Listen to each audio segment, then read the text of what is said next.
like to thank everyone for coming tonight and being here. We also have people online watching virtually. After we have discussion, we'll take questions from the audience and questions from the chat from the live stream. I'm George. I'm from Beech Works. What is Beech Works? Well, Beech Works is a nonprofit dedicated to broadening public discourse, advancing public education on social issues through thought-provoking documentaries and narrative media projects.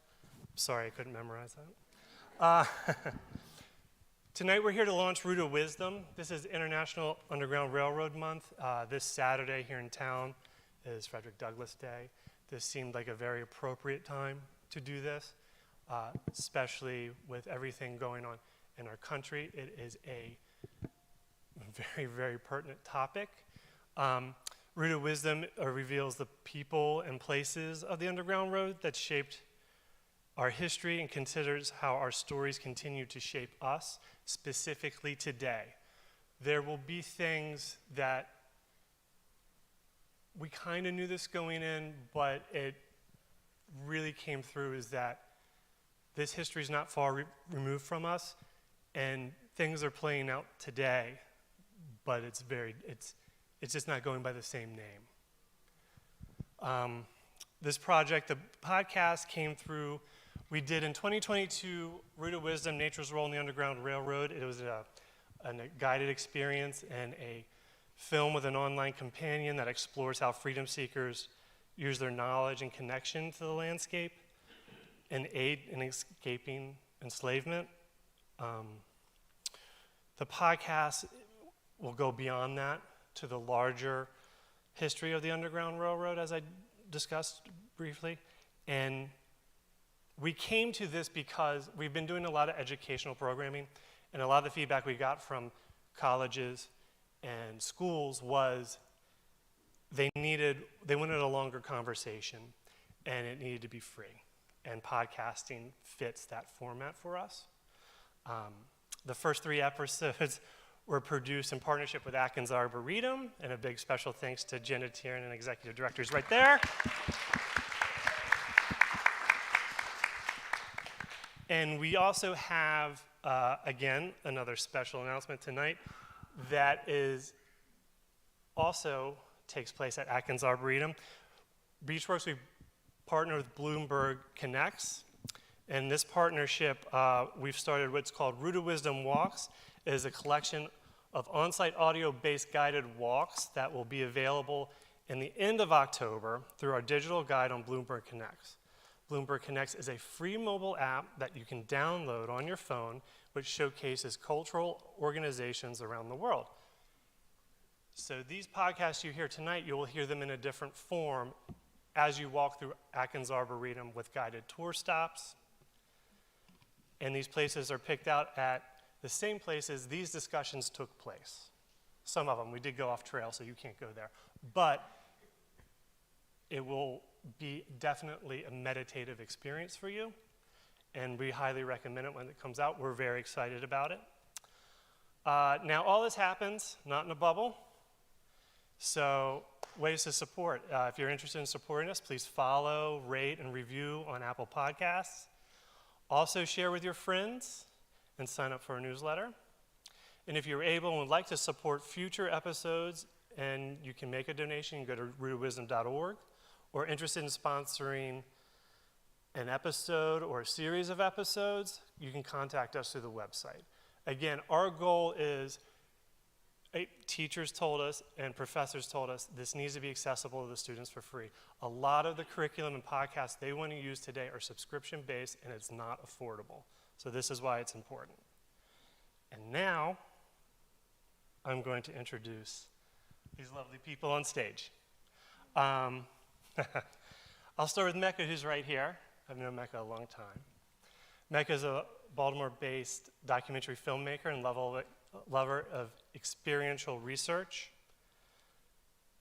Their films include Florence's Flowers, which pays tribute to the bright black minds of Florence's Foundation in Florence, Massachusetts, which is formerly a vibrant, radical, abolitionist utopian society.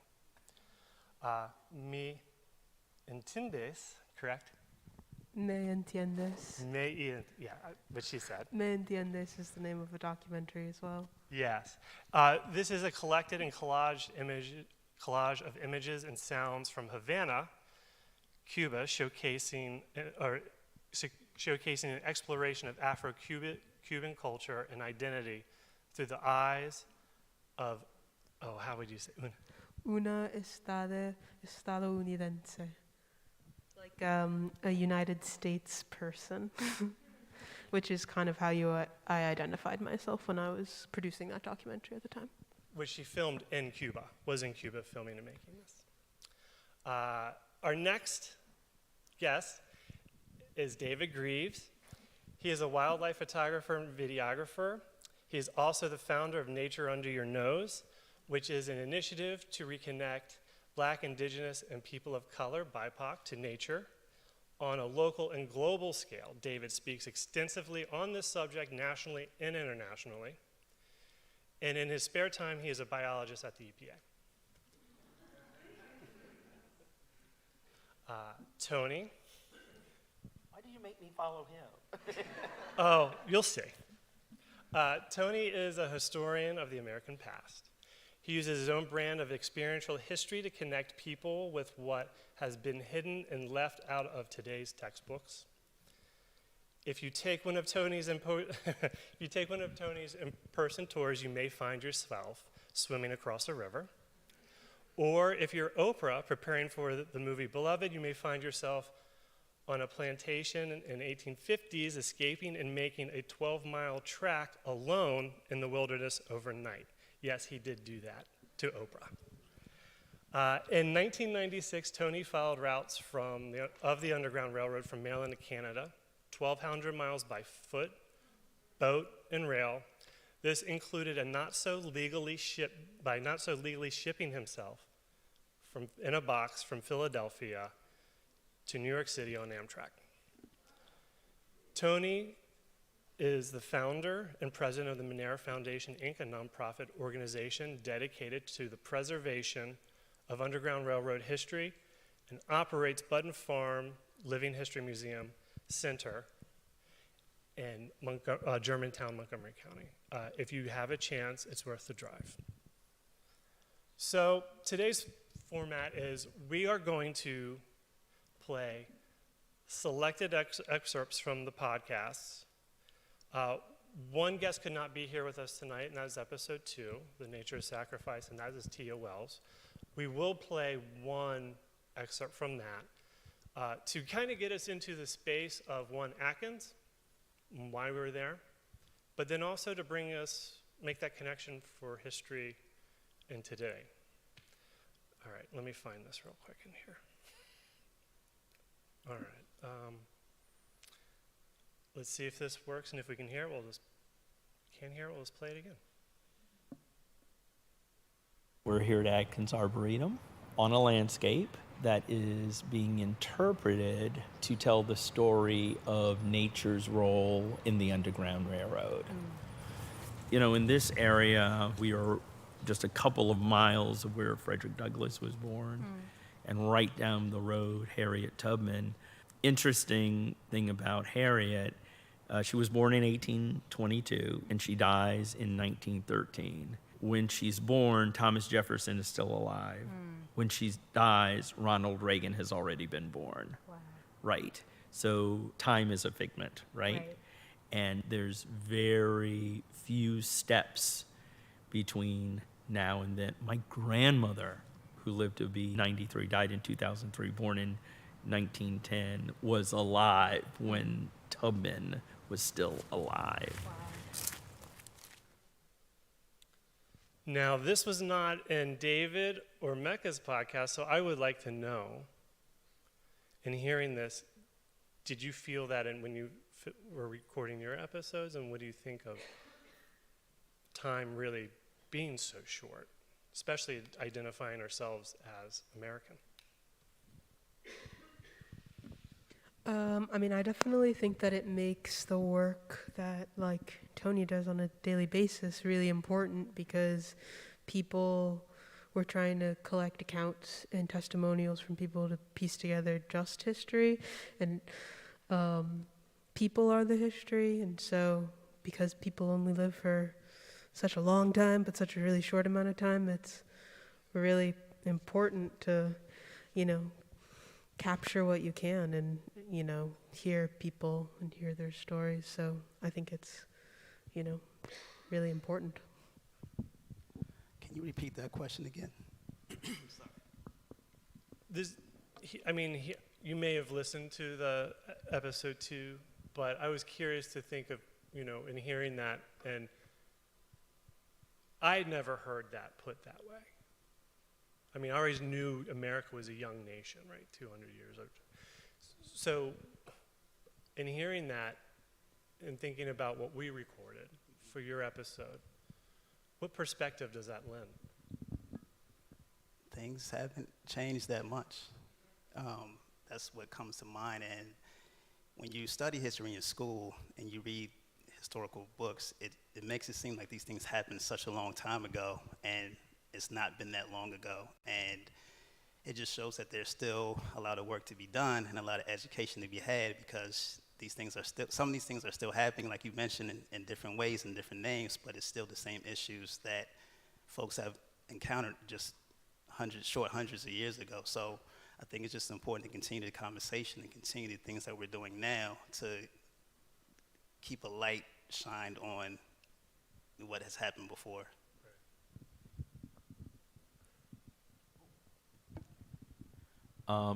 I had never heard that before, and I said it. I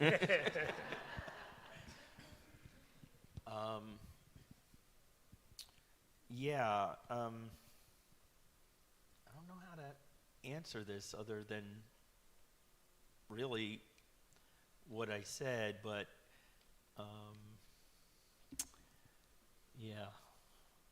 when I heard it again just now, I'm still ruminating. If something comes to you later, feel free to track back. Yeah.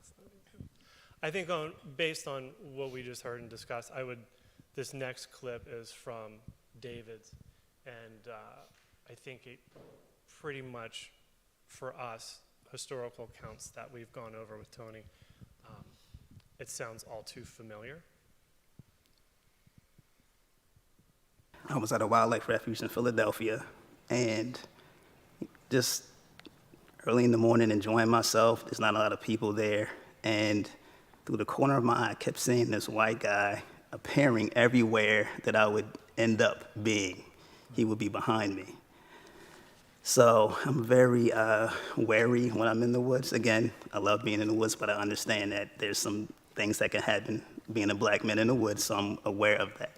So I keep seeing this guy following me, and after a while, he catches up to me, and we're both kind of standing by the edge of a lake, and I'm looking at some geese, photographing actually there were mute swans I was photographing. And he stands kind of maybe 5-10 feet away from me, and I just say hello just to break the ice. You've been following me for the last 20 minutes, right? So I break the ice, and he asks me, do I have any questions about anything? So I look him up and down. I don't see any badge or any uniform from the wildlife refuge that I was at. So what makes you think that, one, that you're the authority on nature or whatever's out here, and then secondly, that I need your help with anything? I'm a biologist by degree. I've been studying animals and nature since I was like 4 or 5 years old, reading encyclopedias, guides, and everything, so I'm well-versed in what I'm looking at out here. But he felt the need to follow me just to ask me if I needed help with anything.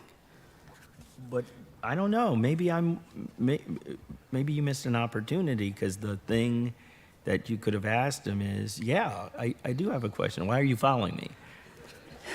And it was one of those situations where you know what you should have said after the fact. But I was so upset and angry at the situation, because I've been dealing with these type of things, that it didn't come out.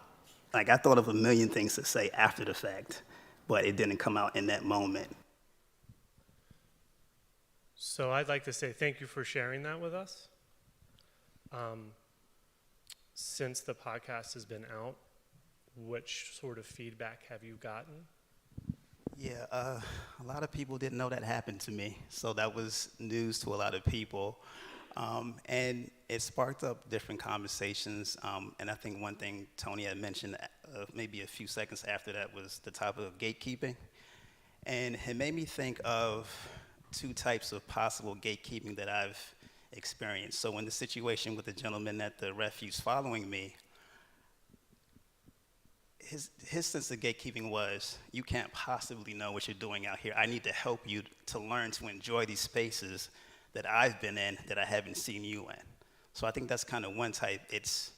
I need to educate you for you to enjoy being out here in these spaces. The second type is one that some friends of mine have experienced, being people of color in these outdoor spaces where they didn't know what they were doing. They had just got into birding back in 2020.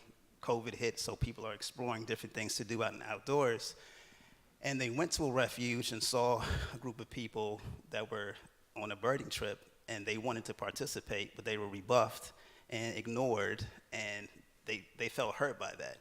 So they posted something on Instagram, and I saw it, and I contacted them. I said, I will take you out personally.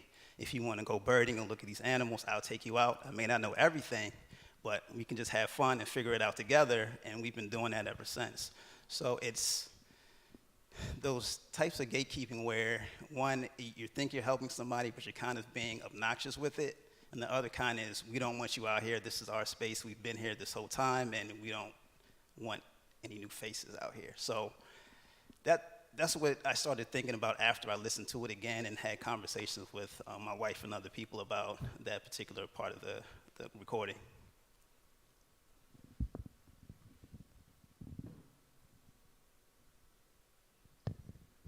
I mean, it's pretty interesting that not many people were aware, I think. Well, this next clip I do want to get into, which is from Mecca's episode, and it really harkens to when you're with Tony and you're on one of these tours, what you're going to experience and where he's going to take you and what that will feel like. So here we have what would appear to be a very old sweet gum. How large do you reckon the tree is? My guess is going to be about 30 feet tall. More. 30 feet tall, yeah. Pretty thick. I couldn't give it a hug. Maybe two of me could give it a hug, but pretty big. But also at the base there's a huge hollow that honestly is just about perfectly my size. In the forest, you find these grand hollowed out trees. We also have a story of someone using a similar hollowed out tree as a shelter on his journey on the Underground Railroad, and his name was Harry Greaves. He was from North Carolina, suffered terribly under enslavement, had an enslaver who was a drunk and would frequently beat the slaves. One time came after Harry with a knife and stabbed him. Oh no. And he realized that he needed to get out of Dodge. So he fled into the forest for months, but he lived in the hollow of a tree. I kind of want to try getting in it. You want to try getting in it? Great. Yeah, I couldn't imagine.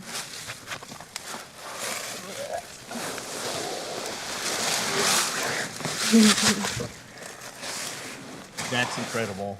This really does protect you from the wind, but it's no home. That's for sure. What do you see in there, or what do you feel in there? It does feel kind of secure in a nice way.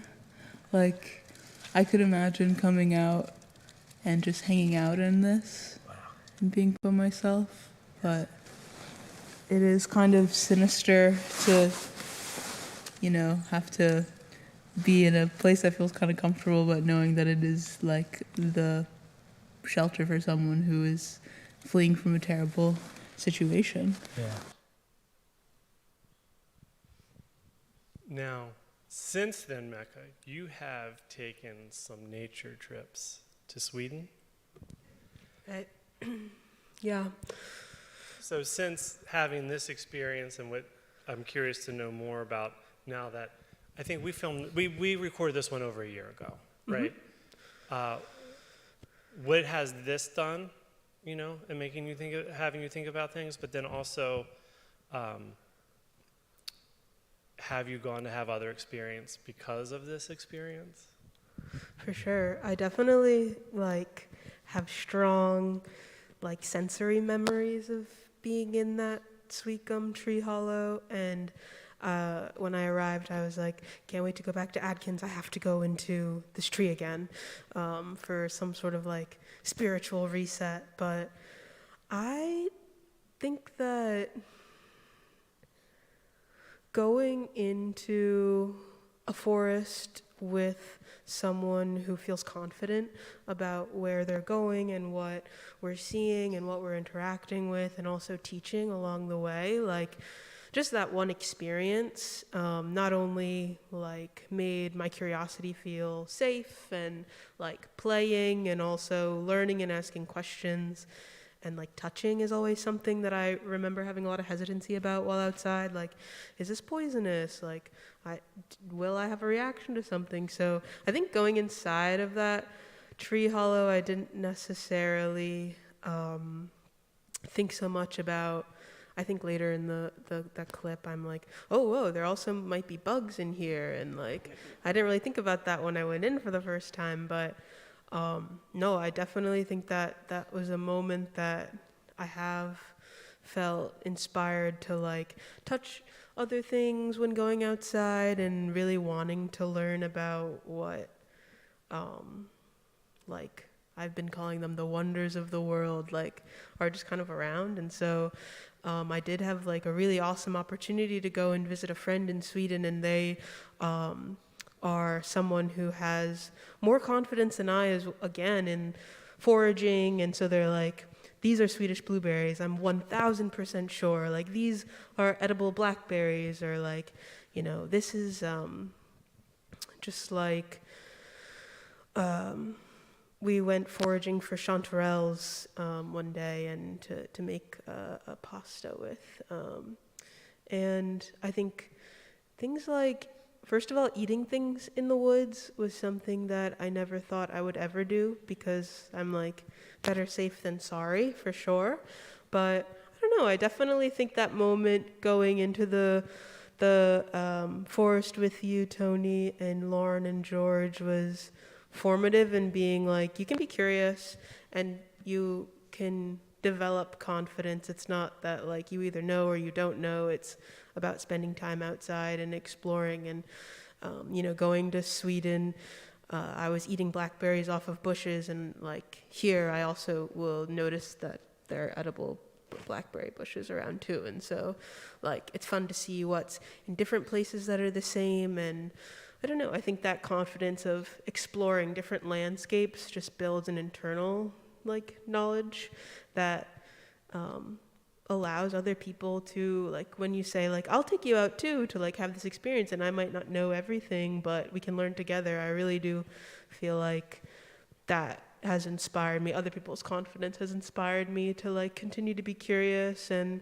touch and have experiences that are highly centered around a sensory experience as well, because that is just how you build confidence when you're outside. It's you do have to interact with all the things.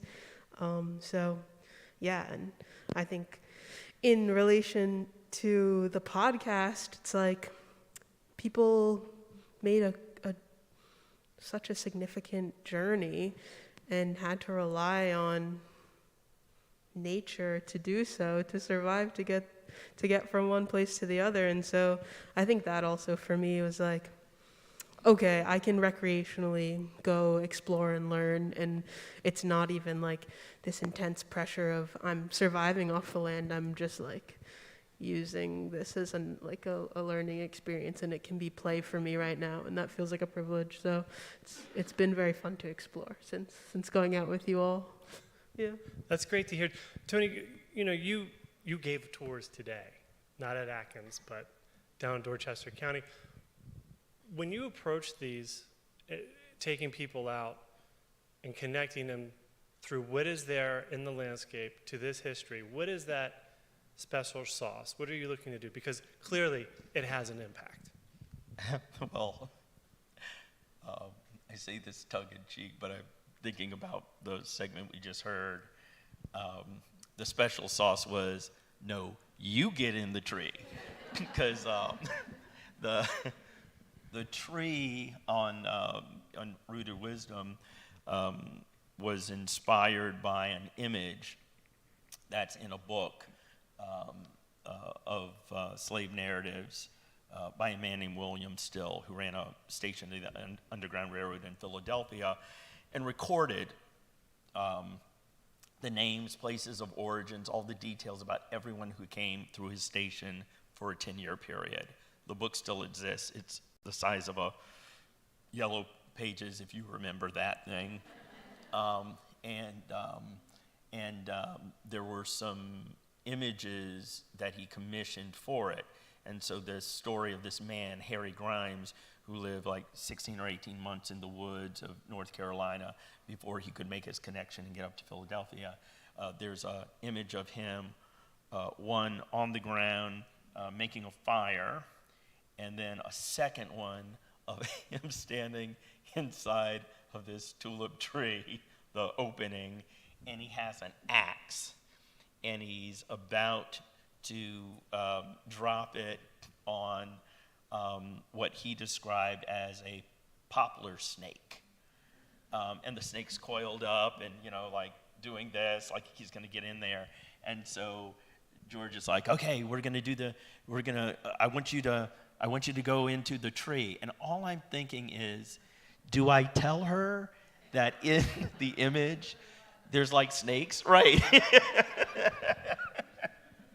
So I think the magic I do is put other people's lives at risk. My field is what's called historical interpretation. So how do you take a place, an object, an artifact, and bring it to life? This kind of field of practice started in the National Park Service back in the 40s, maybe even a little earlier, after the World War II, when Americans started going out and seeing parks. And National Park Service realized that people were coming to all these amazing places and standing at the edge of the Grand Canyon and going, big canyon, right? And then getting in their cars and going back home. That nature can interpret itself. That for there to be an experience between nature and humankind, that there has to be an interpretation. You have to be informed of what you're seeing and what's the story behind it. So I always start with the resource. What are we looking at? What's here on the landscape, and what story does it have to tell? So I think that's one of, I call that a strength, juice, maybe even a superpower, is seeing the stories. I think I have a good ability to see the stories within places and objects and just figure out how to connect people with those. Yeah, I'd say so. I'd definitely say so. This next excerpt is from David's episode, and the title of that episode is What Remains. Before we jump into that excerpt, the image, the etching that Tony just described, you go to rootedwisdom.org and it's there in the guided experience with Harry Grimes' story. And any additional, you can get to any of the accounts that were referenced in the Rooted Wisdom film. So I'm going to play this other excerpt. And I just want to say before we do this one, this is, the accounts we use are firsthand, which means either the freedom seeker wrote it themselves or they were interviewed and it was written down. This one came from, actually, and we note this on the Root of Wisdom website. A man who served in the Confederacy, and he comes from a family of enslavers, and the account in here is, he's talking about Uncle Lewis. That's some context I wanted to give on this, because there will be a bit in the conversation about that, because Uncle Lewis is talking to the author of it, who was from the family that enslaved him. When I think about the world we live in today, where it's a lot of noise, it's internet noise, it's cell phone noise, it's social media noise, then there's the other audible noise, like you're sitting in traffic all day, or you're on the phone, or you're on calls, and then you have what's going on in the news. It's a lot of noise. And what's helped me to tap out of all of that stuff is to go into the woods and spend time in nature and listen to more pleasant noise. And as we're sitting here now, there's a lot of birds singing, there's frogs croaking, there's twigs tapping in the wind, there's snakes over there, mating perhaps. Yeah. But it's all pleasant noise. And then there's actual silence. And I've gone into the woods on a cold winter day when I knew there would be no one but me and whatever animals were about. And I've sat under a tree. And that solitude is what helps to quiet the noise coming from everywhere else. And I would imagine during times of enslavement, especially for people like Uncle Lewis, that maybe he was at an age where escape wasn't really a thought of his, because it might not have been worth the risk reward might not have been there for somebody of his age, which I'm not sure how old he was, but I think it was a thing of, you know what, I found some place of enjoyment in this kind of noisy enslavement period.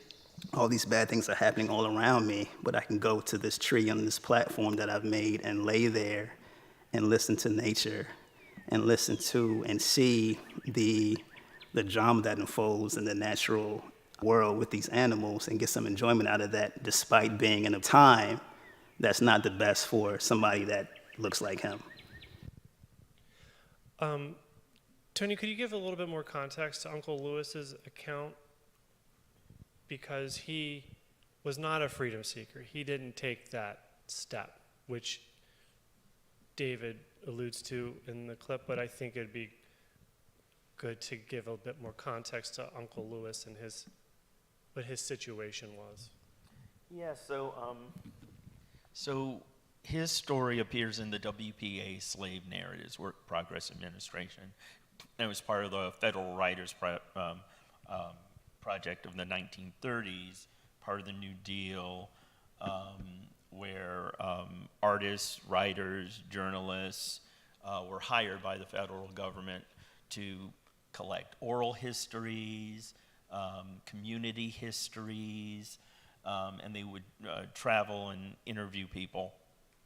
And so this particular narrative was the WPA person speaking to a white person who's talking about this man who was formerly enslaved, who's not there. But it's very interesting how he tells a story that I assume was a story he captured, right? So he had some reverence for this Uncle Lewis, whether it was from a comical standpoint or an anthropological standpoint or something, the story. And he's talking about how Uncle Lewis would go into the woods.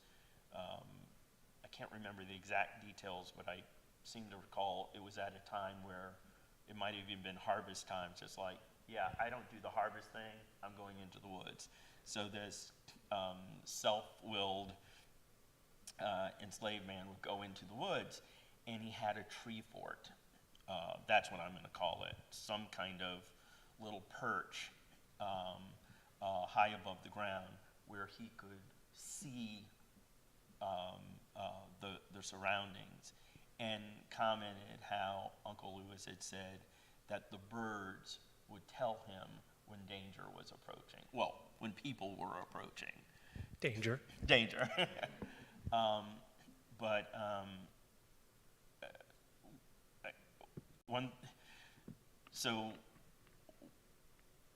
So it's a very interesting and for me a beautiful story, an account. But on a professional level, you can never, meaning historians can never really enjoy or take anything at face value.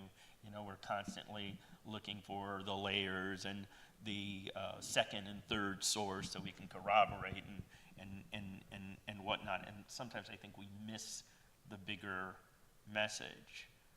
No, this wasn't an escapee. This wasn't someone trying to reach free soil. But I would challenge, maybe he was a freedom seeker and he was able to figure out where attainable freedom was for him.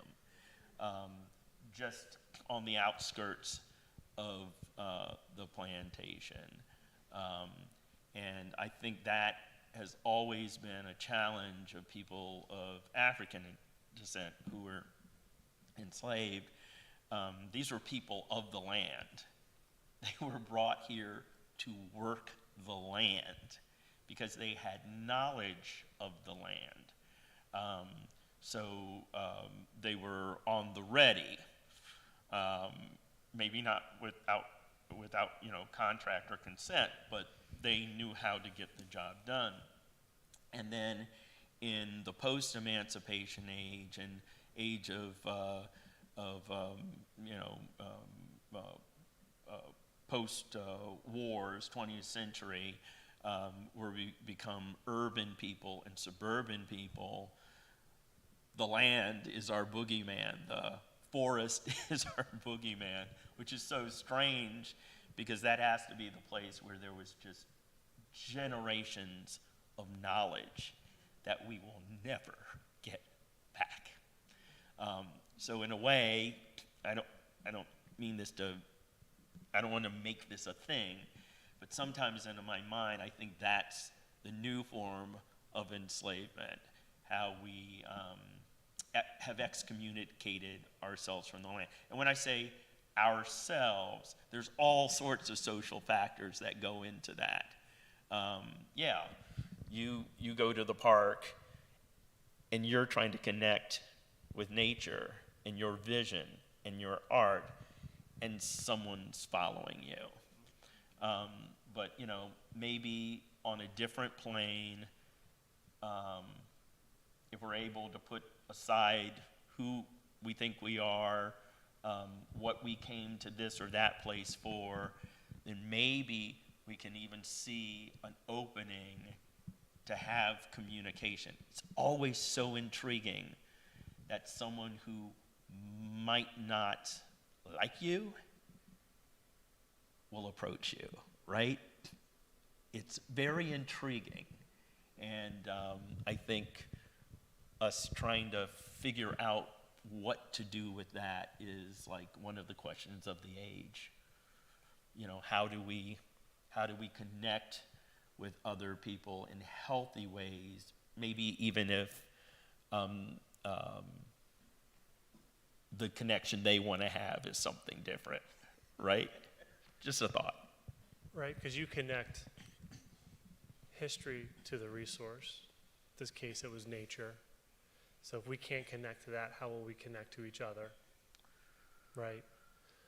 David, in this account, there is also Uncle Lewis had noticed he loved to sit there and watch the interactions of nature. And in this podcast, did you see the same thing he did? Yes. So the thing that really touched me about Uncle Lewis was that I could, in my mind, see myself in him. The difference is that when I get up and leave the woods, I get to go home, and he has to go and be an enslaved person versus being free. And for me, the fact that he was able, even in those times, to go look at a titmouse squawking at a hawk because the hawk is not where it's supposed to be, and I can see the same thing today, was very touching and heartfelt for me, because it just shows that, one, nature doesn't change, and as African Americans, our connection to nature hadn't changed either. The times may have, and our situation in the world may have changed, but those connections did not.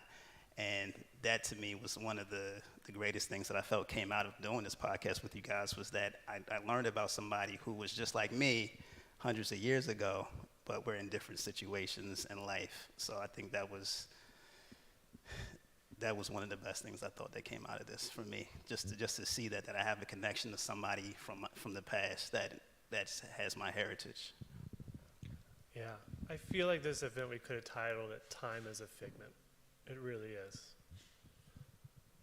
So this next excerpt that I'm going to play is actually, Mecca did a wonderful job putting Tony on the spot in the podcast, because usually he's putting everybody else on the spot on the tours.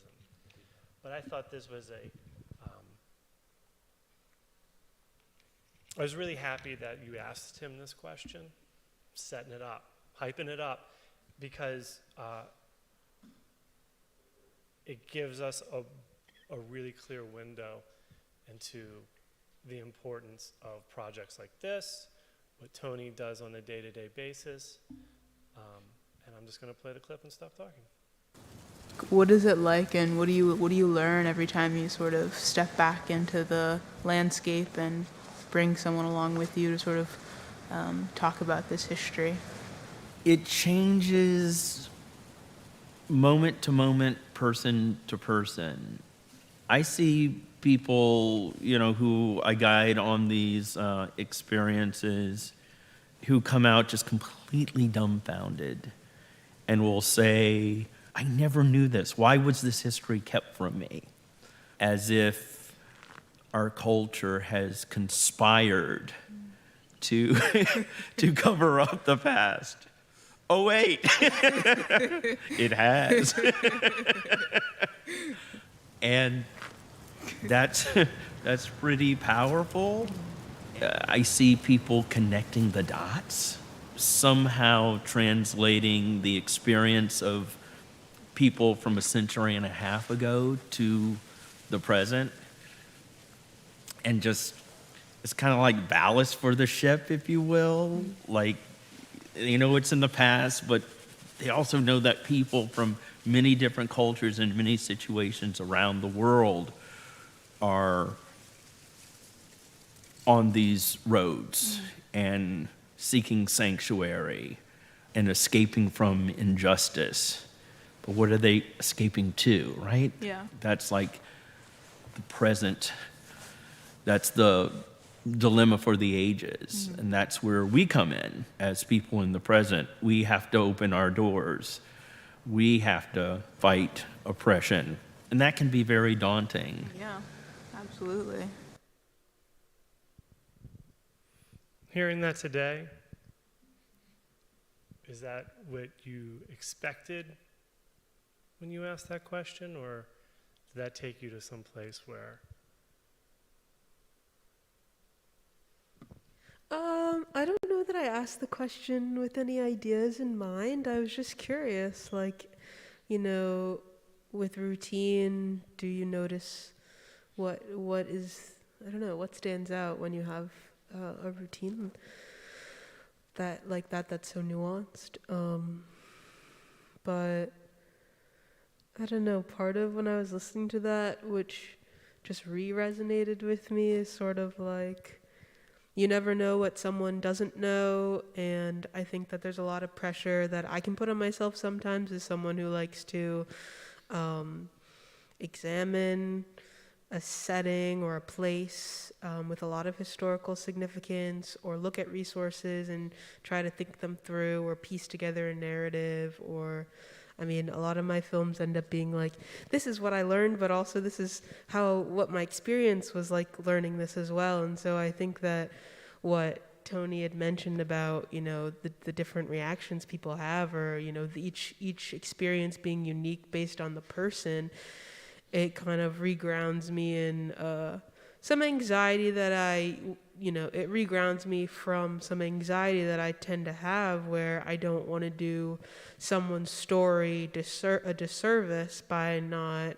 being inclusive enough to a total history, or being representative enough of how they might have communicated something about themselves, or something they experienced, or just not getting it right. And I think that, you know, in the process of trying to make something out of the remnants of a community or a person or people that can't speak for themselves in, you know, a super clear way today, it is kind of worth the effort in general, even if it's not wholly representative or perfect, or you know, it's just an opportunity for someone else to respond as well. And I kind of like the idea actually of, you know, missing something and having and inspiring someone else to bring another piece to what you know, I might have missed to make a story more whole. So I think it is kind of interesting in that, you know, everybody's perspective is very different, and some things will resonate with other people, and a lot of information is gatekept. And so anybody spending time thinking about, you know, the history of the land that you're on, the history of the people who lived on the land before you, is worth your effort and worth your energy and worth your time if it's intriguing to you. If it's as intriguing to you as it is to me, then it's definitely worth your time, because that research and the process of making and interpreting is very joyful and exciting, but also it's worth your time because you are creating new types of resources for people to look at in the future as well. And so that's kind of something that makes me excited too when I think about like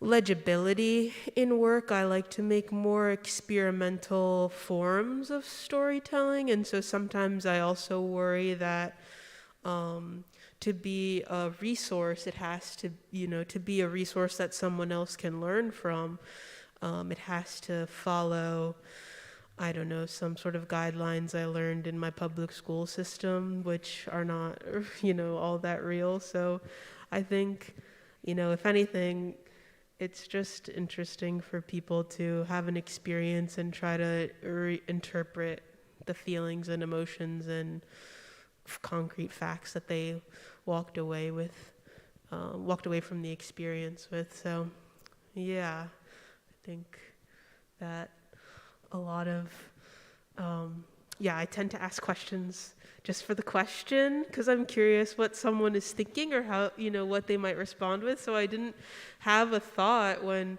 like, a presupposed idea of what your experience was like, but I just was curious about, you know, what comes up for you as somebody who's kind of looking at so many sources and being with so many people and, you know, experiencing landscape. But there's got to be new things all the time, and things that you miss, and things that you learn, or like that get pieced back together. So I think, yeah, more people spending more time interpreting history is a positive thing, and there's definitely a lot to learn every single time that you engage in that process, for sure. That's so interesting, because one of the things you just said a minute ago is you didn't use this term, but like the magic of someone bringing a perspective or seeing something that you had missed before, you know, putting a new angle on it. And that, when I heard you say that, it just made me realize why I've been attracted to the story of the Underground Railroad for the past 30 years. There's always a missing piece. It's a mystery. It's a puzzle, but all the pieces aren't there. And over time, I felt that what's missing might be the most important piece, not in the finding of it, but seeing how people make a journey with what might be apparent as only some of the pieces. And the gaps, that's where we can place imagination and deeper understanding, even if we can't quite make full sense of it, if that makes sense. I'm just jabbering. I'm curious, David, for the group you took out that you came across on Instagram that was turned away, what sort of unknowns did you find with them? Unknowns in terms of wildlife, or And also as an experience for yourself in connecting with this group. I wouldn't say that there were many unknowns. I would say that the experience itself in helping somebody leave a kind of traumatic experience and then come back to the same place and have a new experience with someone with different energy, I think that was the game changer for me in that experience with that particular couple. And it just goes to show you that it's the people that kind of determine how a vibe or a space feels. You can have a bunch of people who are, unwelcoming in that same space, and it changed the whole vibe of that environment. But you have people that come in with good hearts and good vibes, it changes that space as well. So that's something that I kind of took from that experience, that sometimes it's who you're with that makes the experience versus another type of person that could make it positive or negative. That actually leads into an excerpt that I wasn't going to play, but I think I am, and it is from Tony and Mecca's episode, what it means. And I think this is an appropriate for it to be a bookend clip, because it gets to that through an historical account. I would be distraught if I had to come to a point where I had to be in a position to just radically change what I thought, had to do to get basic things like food and protect myself in a way that I'm not used to. It sounds like it could also lend to a level of trauma afterwards as well. Oh, I believe so. A couple that I just described, John and Eliza Little, established themselves in Canada and accrue an amount of wealth. Mm-hmm. Eliza comments, she can walk into any store and be treated with the same respect as any white woman. She's got her groove. Mm-hmm.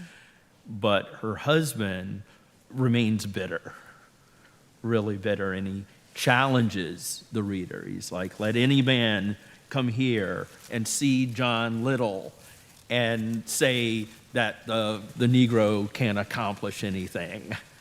But you can tell. Yeah. You can tell that while they've achieved freedom on the face of it, and independence and security, that they have exiled themselves, right? And so everything that they knew from the past is gone. The bridge has been burned. And that's one of the things about the Underground Railroad that I think is rarely spoken of. It was a bittersweet railroad. You gained something, but you had to give up something. And what you had to give up was often family, friends, the communities that you built, the communities you built for other people, right?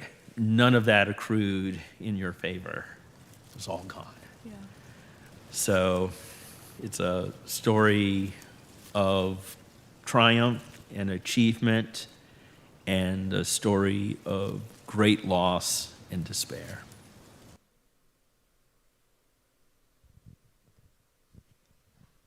I am curious to think about what we've discussed and what you've just said, David. It's people that make a space. And in this history, freedom seekers had to leave one space and go and make a space for themselves somewhere else. What parallels can we see today, and what does that mean for us? And I'm putting that to everybody.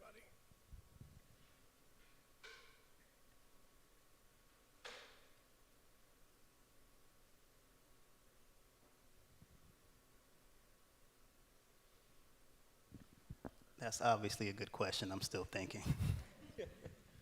And maybe that is one of those things, those mysteries we still have to work on every day and try to figure out. Well, I think it's time to open it up to the audience for questions. Since we have our guests here. And if anyone here has a question to start with, what I will say, there are rules to Q&A. All right.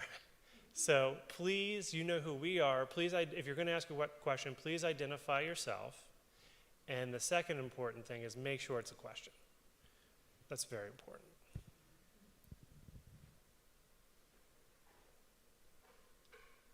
And I will check the chat online.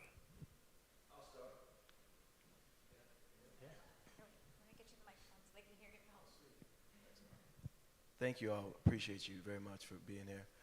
I work with the youth. My name's Contavious. I work with the youth here in Talbot County. And I just want to talk a little bit about you, Tony, and like your work developing programs for the youth, like in your interactions and taking them out into nature. Like give me like a story or an anecdote of like a cool experience with that.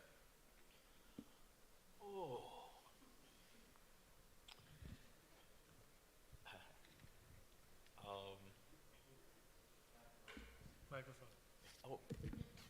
Yeah, I can think of two things, maybe a little diametrically opposed.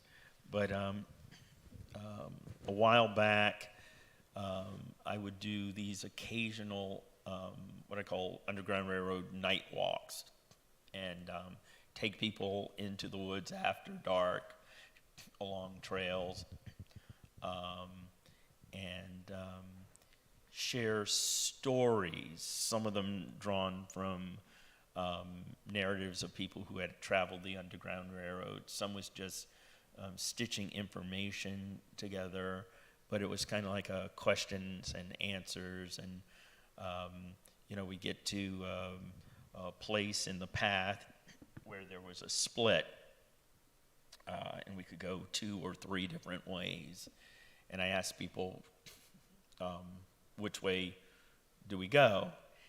And I remember one time someone, it was like that scene in The Wizard of Oz when the apple tree is like pelting Dorothy or something, like she's asking for directions and the tree goes that way, right? Everyone did that, and it was clear that no one knew where they were or how to get there. But it was this ragtag group of people, and so on part of the trail, I remember talking about Tubman and how she used the sound of an owl to signal her people, and I said, "Y'all look like city slickers. Do you even know what an owl sounds like?" And there were kids there, and the kids started doing amazing owls. And then I'm like, okay, yeah, everyone knows what an owl sounds like, but what else you got? And they started doing all these wild bird sounds. These kids, like 3 or 4 of them. And all of us who were adults freaked the hell out. I mean, we were like, oh, that's so interesting. Oh, really good, but we were scared. It's like, where did these children learn this, and why are they doing it in the middle of the woods? Like, what have you done, right?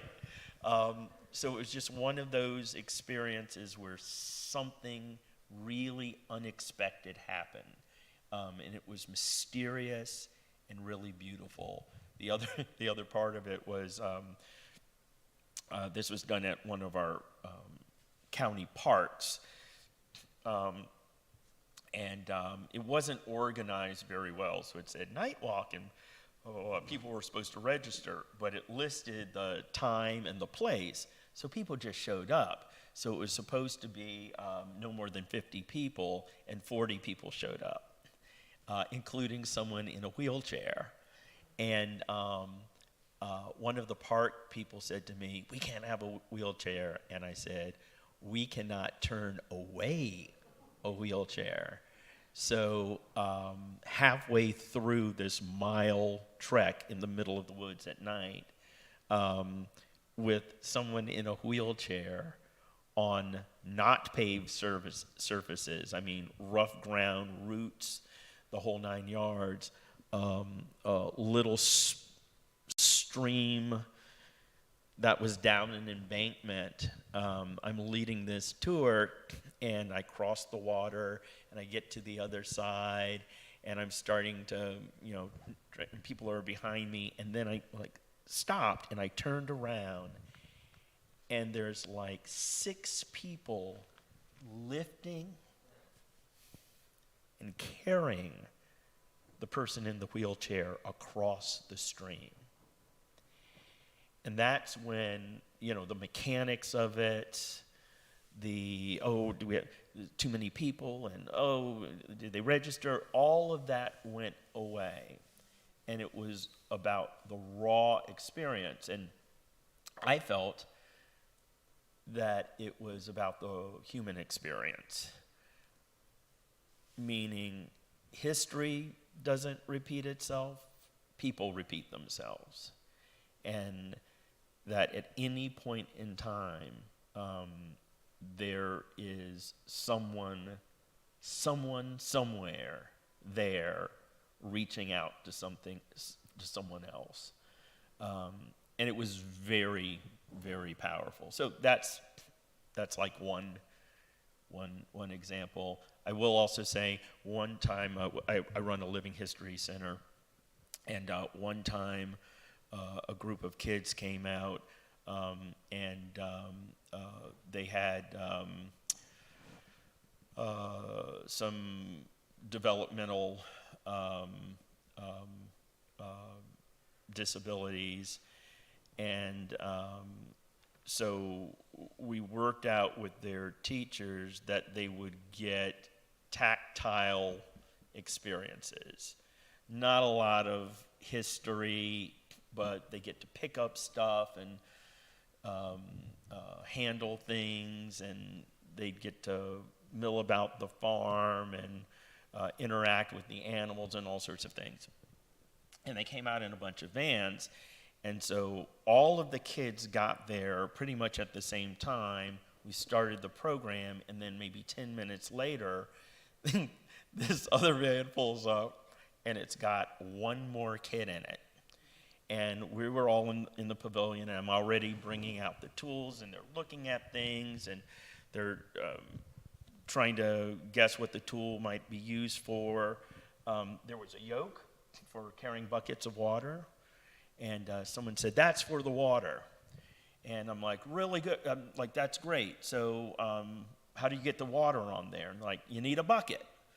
And so they're trying to figure out, kind of put this scene together. And this kid who came in comes in the pavilion, and he's kind of looking around at everybody's busy. And he said, "What are you doing?" And I said, "Oh, come on, we're looking at objects. These are old objects you would have found on an old plantation." And he said, "Is this an old plantation?" And I said, "It's an old farm." And he's like, "Plantations are where they have slaves." And I said, "Back in the day, But this is, 2015, so, it's just us here today. And he looks out and he sees corn growing in the field. And he said, "Did slaves pick corn?" And I said, "Yes, back in the day." And he said, "I'm not picking any corn." And bolts like into the cornfield, which was crazy, and disappears. And all of the staff who are there to work with the kids are running after him. Now that's living history. But you never know what to expect, which I think is what I like. What was that? Did you find the child? Yeah, we did. And he ended up having a good experience.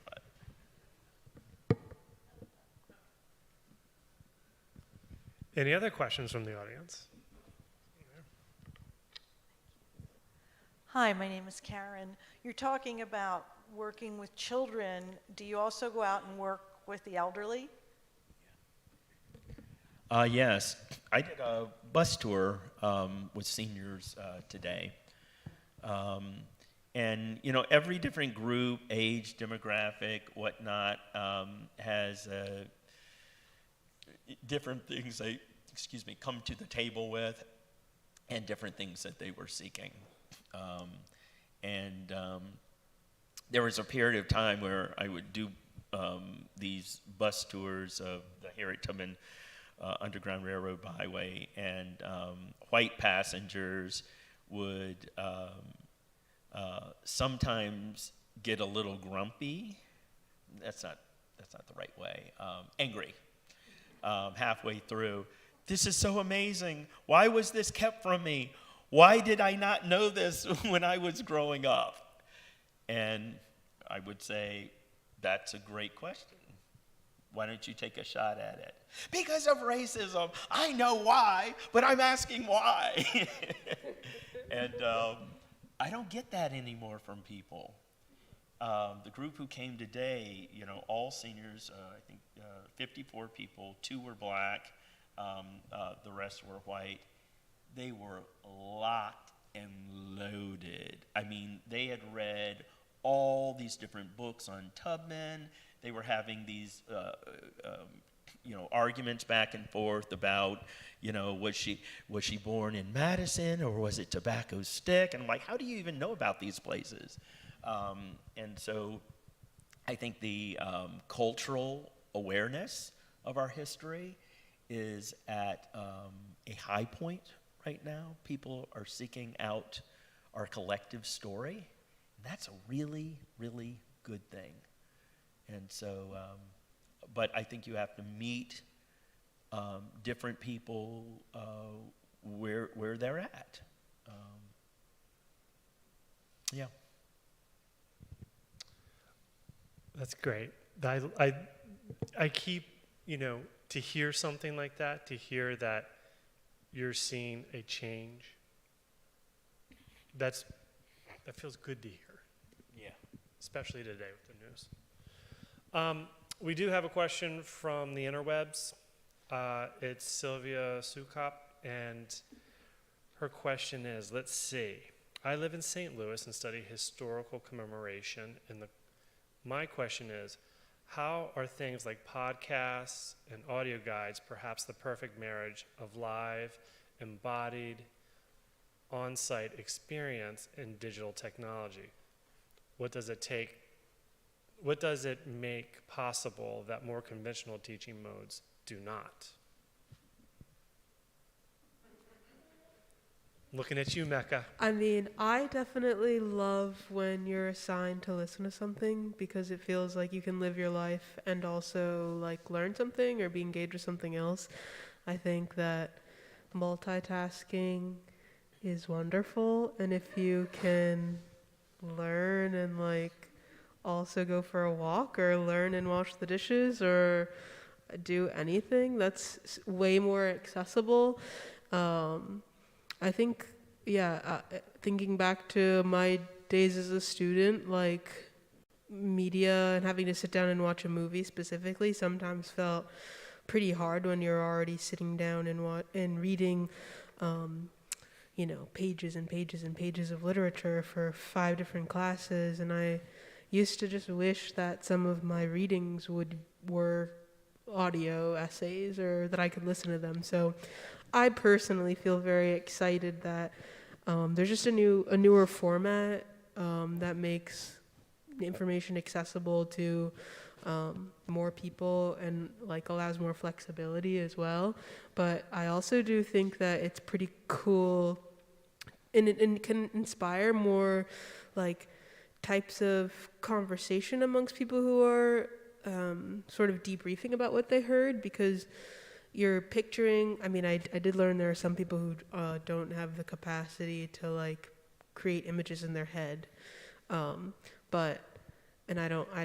guess I can't really speak for that experience, but for people who are sort of listening and coming up with their own images, I think it's kind of an exciting way to imagine and feel like more connected almost, because you are having a personal experience envisioning this story or what you're learning or hearing about, versus having, an interpretation, and the more accuracy of that interpretation. When I think of like a historical biopic film or something, it's like, okay, in order for the setting to be perfect and the costumes to be perfect and the likeness of everyone to be, whatever, it's like, it's got to be a Hollywood movie at that point.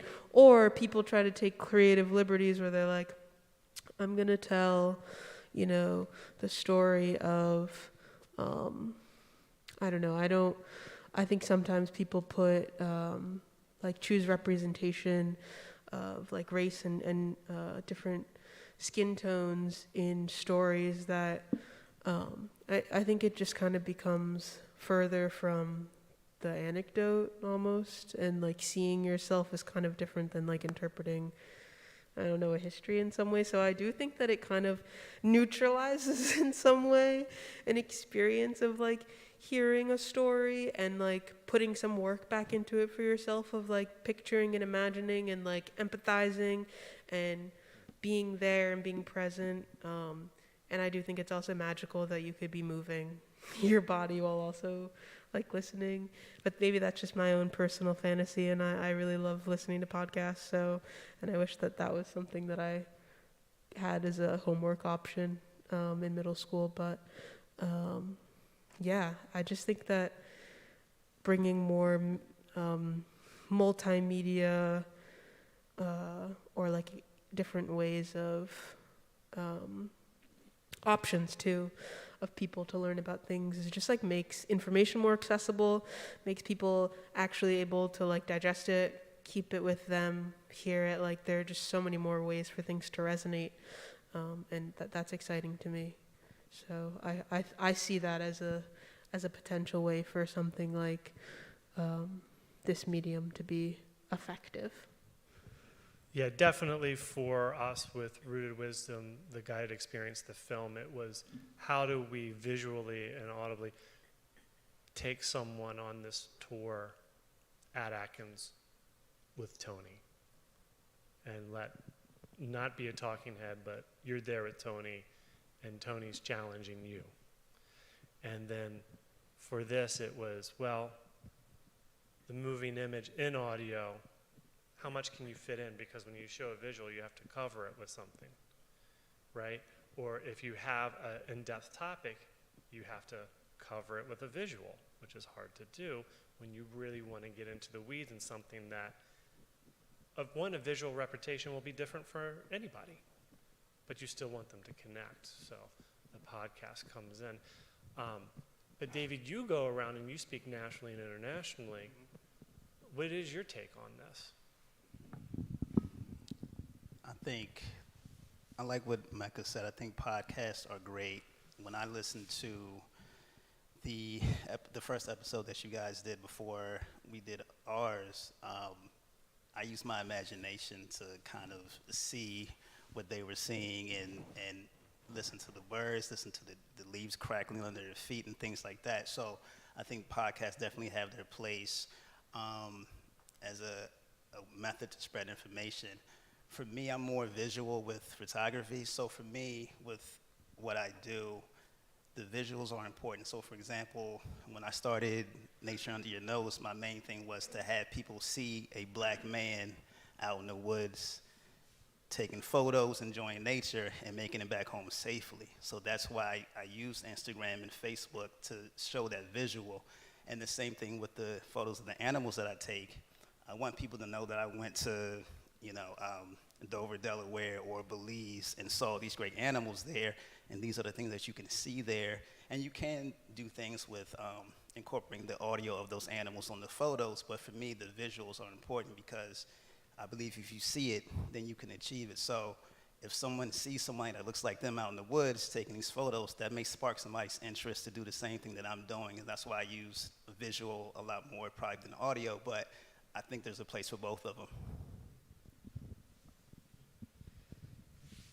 I have a question for you. Sure.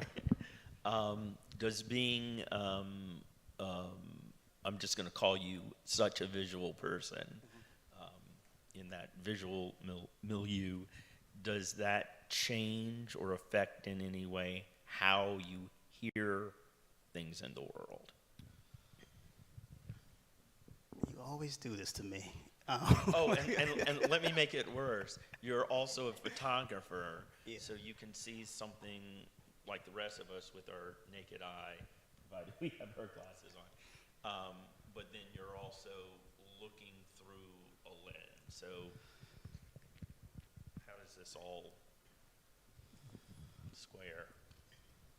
So you're asking me, do I connect what I'm hearing with what I'm seeing? Yeah, more of how does one affect the Okay. other? I'll look at it from a photography perspective. So sometimes I hear what I'm looking for before I see it. So if I'm out in the woods and let's say I'm looking for a poly-headed woodpecker, I listen for that woody woodpecker sound that they make and I track it. You did this to us. What did I do? When we were doing the podcast, you said at least twice, I hear it. Yep. And then you tried to find it. Yes. Well, you didn't try to find it. You found it. You heard it, and you said it's right over there. I tried to find it. I was like, what is it? And by the way, there were snakes mating on the ground. That was something he mentioned. I thought that might be disturbing to the audience. It actually happened. Yes, I use sound a lot to get me to the visual a lot of the times, because sometimes you're on different terrain, sometimes animals use camouflage, and sometimes the noise that they make is how I am able to track them. So they do go hand in hand. Any other questions from the audience?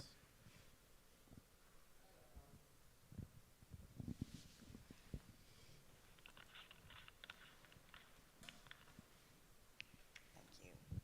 Hi, my name's Julie. I grew up in St. Michael's, and I read a biography of Harriet Tubman, and I was just absolutely blown away.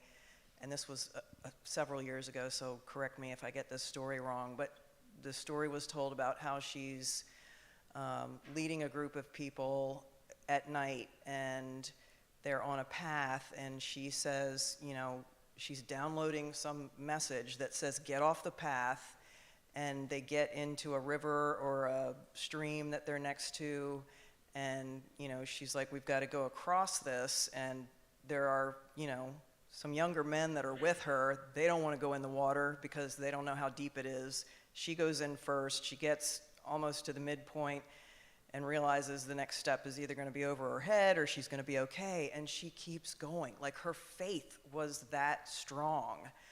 That just blew me away, and she made it across, and then the rest of them followed, if I'm remembering that right. And I'm just blown away at the strength of her intuition or faith, whatever you want to call it, but I don't know, would you consider her a mystic, or what was that? And do you think part of what made her tune in so well was that it was a life or death situation? Because I think, I know a lot about, I've studied a lot about World War II, and I just know the intensity of being in a life or death situation makes people tune in to their intuitive or their faith or, you know, whatever guidance they're getting from wherever, because you are in that life-threatening situation. And I just wondered what any of you made of that. It was such a powerful story. Yeah, thank you. First of Yeah. all, thank you for that. I believe she probably was a mystic. And this is an area of study that's been coming up more and more.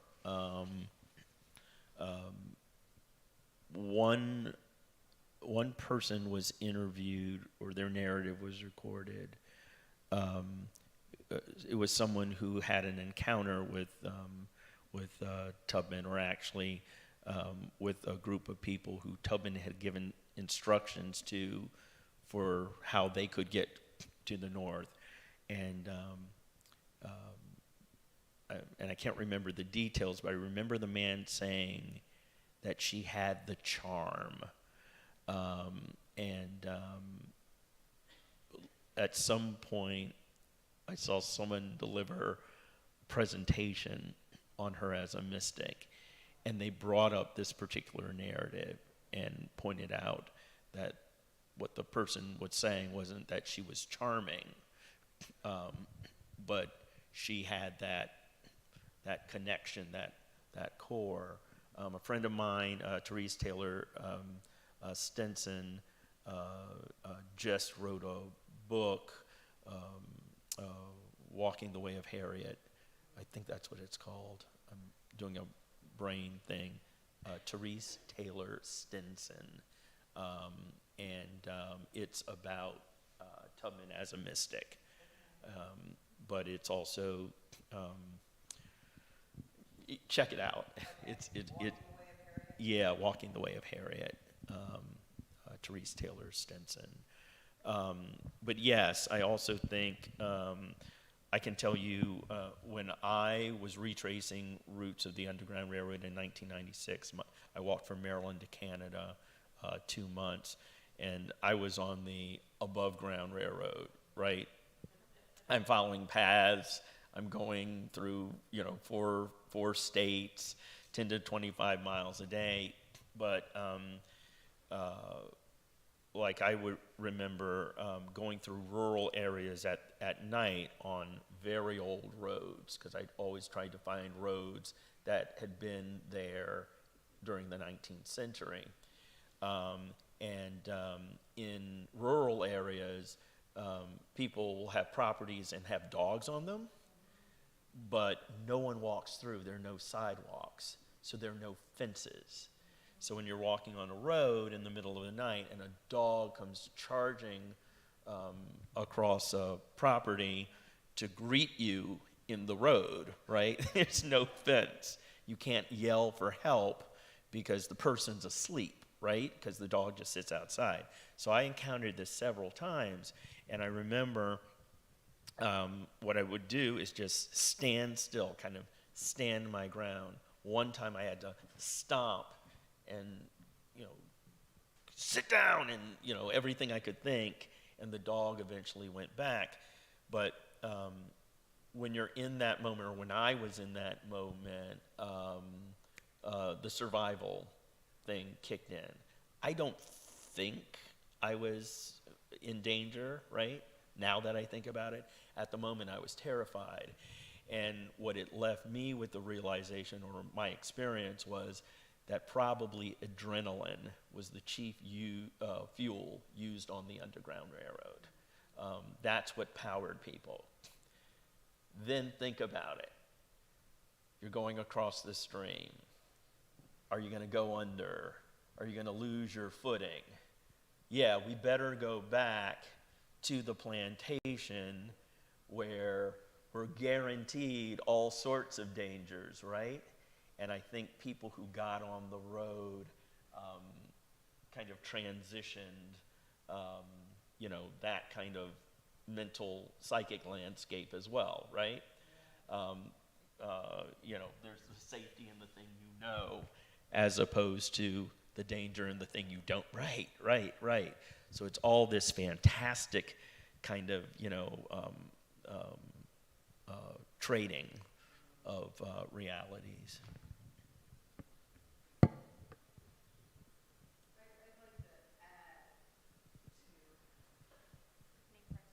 My name is Sue, and I'm curious if any of you have had the kind of spiritual, mystical experiences from being in nature, from connecting to such powerful ancestral wisdom. Has that shown up? And when you were saying multitasking is like this greatest thing, we live in a culture where that is such a great thing, but the experience that you shared about being inside the tree was tangible listening to you. That sounded so impactful, and that's you being inside this ancient being that's enveloping you and tactile. So I'm wondering if any of you have any experiences from being in nature or are getting the download that she talked about, like that drives you forward, that makes this work and these experiences vital for you to keep doing.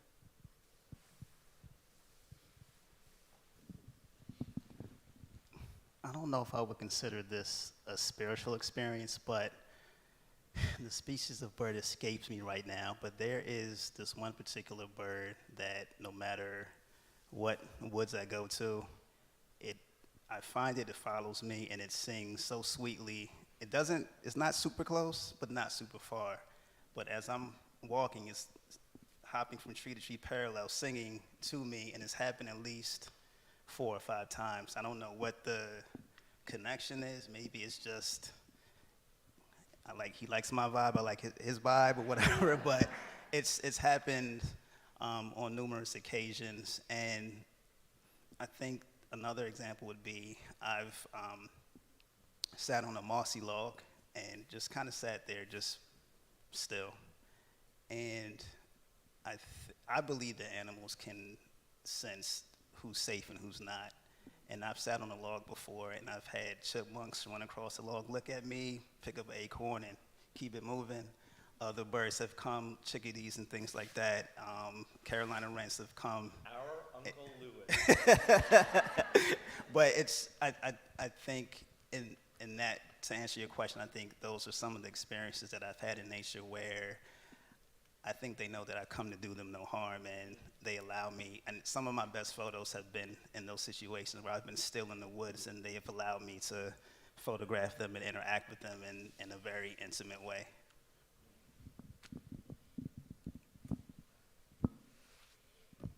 I feel like it's not necessarily super place specific, but I think whenever I get to experience like 360 sky and being able to see, like just spin in some circles and like see a variety of angles of the world without super big buildings as obstructions or light pollution, I always feel like, oh my gosh, I'm having such a human experience and I could be here forever and I'd leave city life behind completely. But mostly I walk away from it being like, this is a human right. It should be a human right to experience 360 degrees of sky. And there's so much information there too. Like, I think we miss so much with the way that cities are built. I know we're on the Eastern Shore today, but I'm coming from Baltimore, and whenever I do get to come to spaces like this, or I had said that I had done some traveling this year, I do feel really privileged and really tapped into like my true self, with that level of presence that you get when you can actually just take in all the information from all sides. So that definitely immediately came to me. And I will also say there was an experience I had in Wyoming, in a part of the Yellowstone Park, National Park, where I was sitting like in a stream, between like a stream and a river situation, in the woods, and I hadn't seen water like obviously it was super cold and there was snow on the ground, but I just felt so compelled to put my face in the water, and just in that moment felt a lot of trust, that, you know, I wasn't concerned about how clean it was or what might be in the water or my clothes getting wet or anything like that. But yeah, being able to like touch that element that has been kind of preserved because of the gatekeeping of that national park, I guess, and the way that it's protected. It felt like a huge privilege to be able to connect with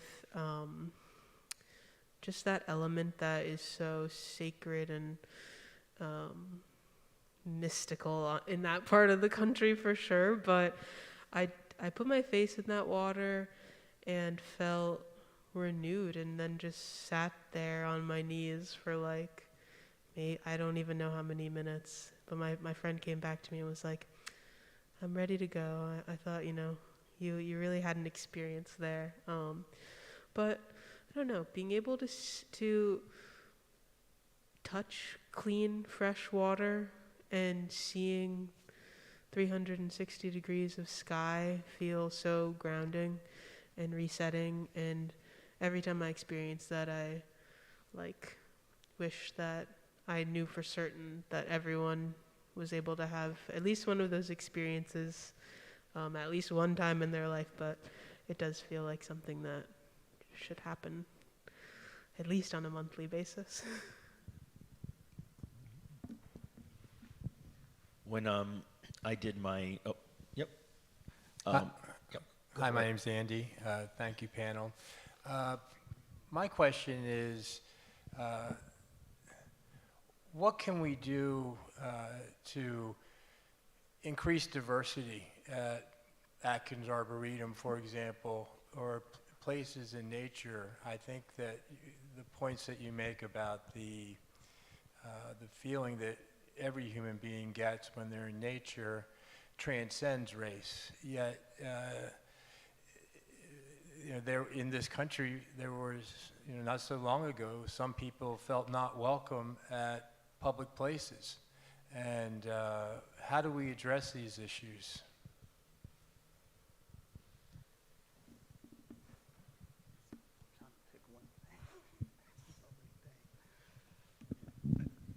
I think one thing that is important is for everybody to learn the history from those folks who you're not seeing in those spaces. A lot of the times, it's people like us who, we have to teach everybody our history and teach other folk why we're not out there. And sometimes I think it's a more genuine gesture when you have done the homework yourself to understand why, we may not be out there, or why certain people may not be out there. I think that's one thing, is to educate yourself. Like, for example, with the gentleman in the woods who followed me, I know my history as it pertains to being black in the woods. He may not, so that's why he may have felt comfortable and didn't see any reason why he shouldn't be following me, because, hey, I probably do this to everybody. Why is this an issue? But not knowing my history or knowing other people of color's history, it may be a level of ignorance there. So I think learning other folks' history, as I had to do when I was in school, I think is an important thing for people to do. When you're hiring staff, hire staff that looks like the people that you're trying to interact with, and hire people that have the passion for the venue that you're trying to diversify. I think that's an important thing to do as well. I've gone to schools and spoke at elementary schools and middle schools, and when they see me, there's a connection there, and it's a sense of, oh, well, if he's out here in these spaces, then I can be out here in these spaces too.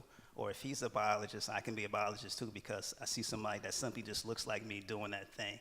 So I think it's just two things, is educating yourself, and also hiring people to have a genuine interest in, the mission of your organization, and they be of the community that you're trying to reach. I definitely think that, like, having things be easy for people to experiment with or experience something. Like, I know I live in Baltimore and was born in Baltimore and have spent most of my time living in Baltimore. And just as I'm kind of coming and meeting more people and creative people who are very open-minded and want to learn and want to have experiences, and I have a lot of friends who want to be outside and know the potential that being in touch with nature has for their energy, spirit, body, mind, all of the above. I think about those people who don't have cars. I think about people who don't have the time, like taking off from work for that day when they don't have PTO is, you do need to take a whole day to like drive out to the Arboretum. I think about,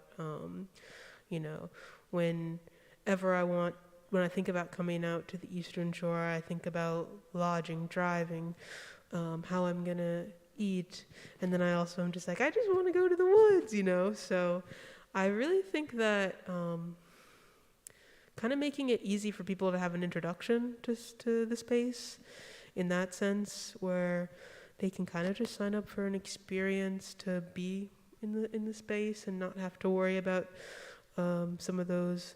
I think transportation is one, but some of the financial barriers and the planning, like planning a trip, feels like a lot of time as well to ensure your safety and like comfortability. So I think a pretty fun and maybe easy way to experiment with getting people in the space and in the Arboretum and outside in general is like facilitating their transportation there and like being able to ensure to a certain degree their safety, being that they have access to water and maybe a refuel at some point, but building just like access to that introduction to make people know whether or not they would then take the time to do it themselves again or try to sign up to kind of come out again or something is kind of where my brain first goes. But taking some of the work off the individual to be in those spaces feels like an exciting way to do that to me. Yeah, and I'd add to what both of you are saying if you're looking to create welcoming space, you got to connect with people, right? Which is more than even like putting out a welcome mat, right? Because you can put out a welcome mat, but the door can be shut, right? So I think it all really comes down to relationships. But I will also say my farm is in Germantown, Maryland. It's a 10-minute drive from I-270, which gets just everyone comes down I-270. And Germantown was called or designated, won the title of most diverse jurisdiction in the nation last year. We even struggle with diversity. As a black person who lives on a farm and runs a living history program, every moment I'm off that farm, I'm doing 10 other things. Like, people are busy. So I want to say, and this isn't to throw a lifeline or make an excuse, but black people are busy. Black people are busy. So if someone isn't at Adkins, they're probably somewhere else doing something. And having said that, spaces like Adkins are so rich in the experience that they can offer that it's a crime not to reach out and try and get every type of person there. to experience that space. So I think doing the Rooted Wisdom project is a fantastic opening salvo, but it's also about relations. So you might not get people coming over the bridge, but there are African Americans and Latinx people and all sorts of diversity here, and maybe developing a lens that can see that diversity could be an ongoing project for Adkins. And I love Adkins, and I tell everybody about Adkins. So I think, yep, one more question. Hi, my name is Raina Greaves. So when you commented, it made me ask the question, if you had that experience with that man in the woods, would it have made a difference if he came up, introduced himself, and started a conversation with you? I know that you don't like speaking to people when you're in the woods, but would it have made that experience greater? Yeah, maybe after the first trail, not the fifth one he followed me on, that might have been a lot nicer. Yeah, I think that would have been differently if every time I turned around he was there. That kind of threw me off. But if he had said, "Hey, how you doing? I just been noticing you've been looking around. Are you seeing anything?" Which some people do, then that's different than silence and, "Do you have any questions?" That's kind of weird, I would think. So I think if the approach was different, if maybe he had saw me on an earlier trail and just say, "Hey, how you doing? I saw you out here shooting when you taking a look at it," or whatever, that's fine. But just to randomly stalk me, then ask me, "Do I have any questions?" that's odd behavior, I think. I think those two questions and answers are the perfect place to end tonight's event, because I feel like we've kind of come full circle.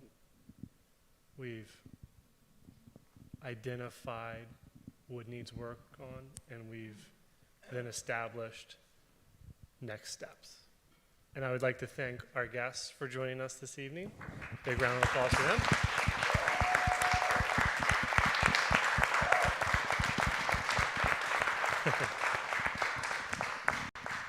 And I'd like to thank everybody that was online and everybody in person for joining us. It was wonderful. Thank you.